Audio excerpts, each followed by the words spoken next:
Peringati Hari Anak Nasional, PT PLN, Persero, Unit Pelaksana Pelayanan Pelanggan, UP3, Pamekasan meresmikan ruang childcare di lingkungan kantor.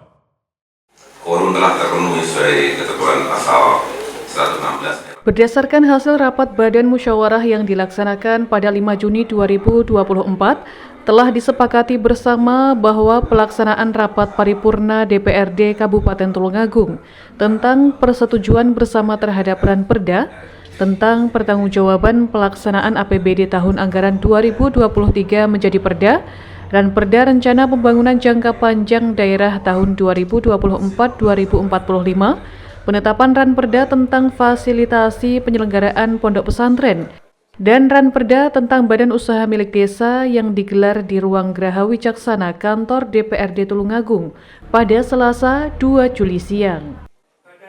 Adapun rincian Ranperda tentang pertanggungjawaban pelaksanaan APBD Kabupaten Tulungagung tahun anggaran 2023, pendapatan mencapai 2.992.133.179.179 rupiah,36 sen.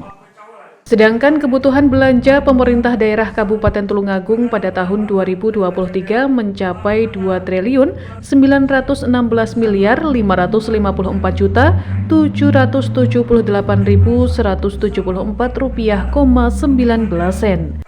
Sehingga APBD tahun 2023 mengalami defisit mencapai 73.562.644.994 rupiah,83 sen.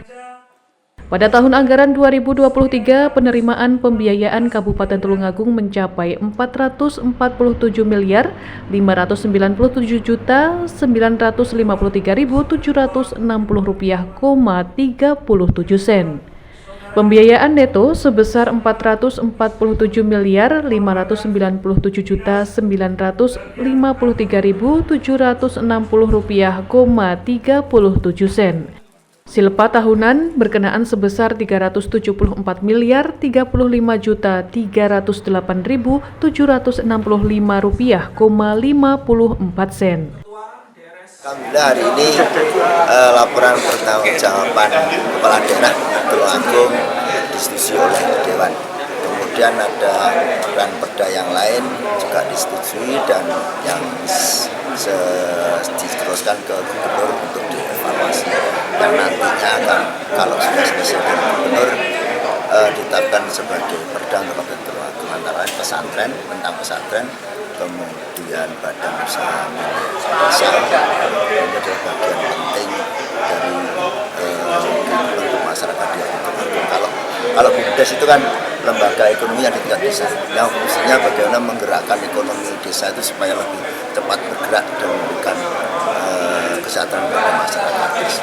Kalau pesantren urusannya dengan akhlak, dengan budi pekerti dan lain sebagainya, itu menjadi perhatian dari kita. Kita itu pemerintahan, ada eksekutif dan legislatif. Ya sesuai dengan kebijakan daerah toh, khusus dengan anggarannya. Kalau memang itu dibutuhkan dan memberi kontribusi, terutama pemberdayaan SDM, kita bicara SDM kan kalau pesantren itu, ya kita pertimbangkan anggaran itu, karena intinya semua perubahan anggaran dan seluruh kebijakan anggaran kan untuk kebutuhan rakyat toh.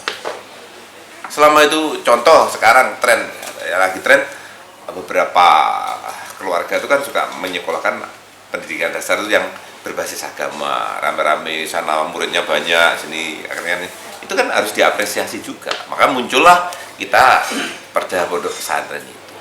Jadi kalau Pasar Bandung itu penanganannya ya memang kerangka pikirnya adalah Bapeda sendiri untuk menyikapi seberapa jauh mangkok anggaran yang sudah disediakan di situ ada enggak.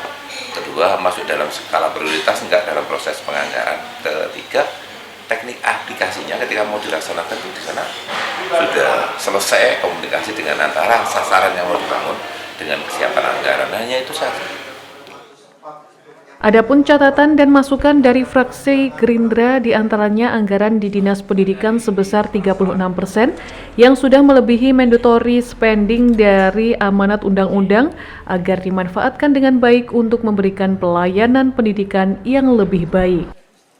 Pasar campur darat, pasar besuki, dan pasar ikan Bandung agar menjadi perhatian utama. Penambahan kendaraan roda 4 pada Bapenda untuk memacu peningkatan PAD. Alokasi anggaran untuk pembangunan sarpras kelurahan dan pemberdayaan masyarakat di kelurahan. Instalasi pengelolaan limbah tinja yang saat ini belum bisa dioperasikan karena ada kendala dengan lingkungan dan pembuangan akhir yang saat ini sudah penuh. Dengan ditetapkan Ranperda Rencana Pembangunan Jangka Panjang Daerah tahun 2024-2045 dan Ranperda Badan Usaha Milik Desa dapat menjadi acuan untuk membangun Kabupaten Tulungagung lebih baik lagi. Ranperda tentang fasilitasi penyelenggaraan pesantren dapat memberikan kekuatan hukum bagi lembaga pesantren dalam dimensi pembangunan daerah. Dari Tulungagung, Agus Budianto melaporkan. Sekretariat Daerah Provinsi Jawa Tengah Daerah Kabupaten Tulungagung tentang Badan Usaha Milik Desa telah disempurnakan dan dapat ditetapkan. PLN UID Jawa Timur bersama Yayasan Baitul Ma'al, YBM, PLN gelar hitan gratis kepada 198 anak duafa dan yatim piatu di beberapa wilayah Jawa Timur.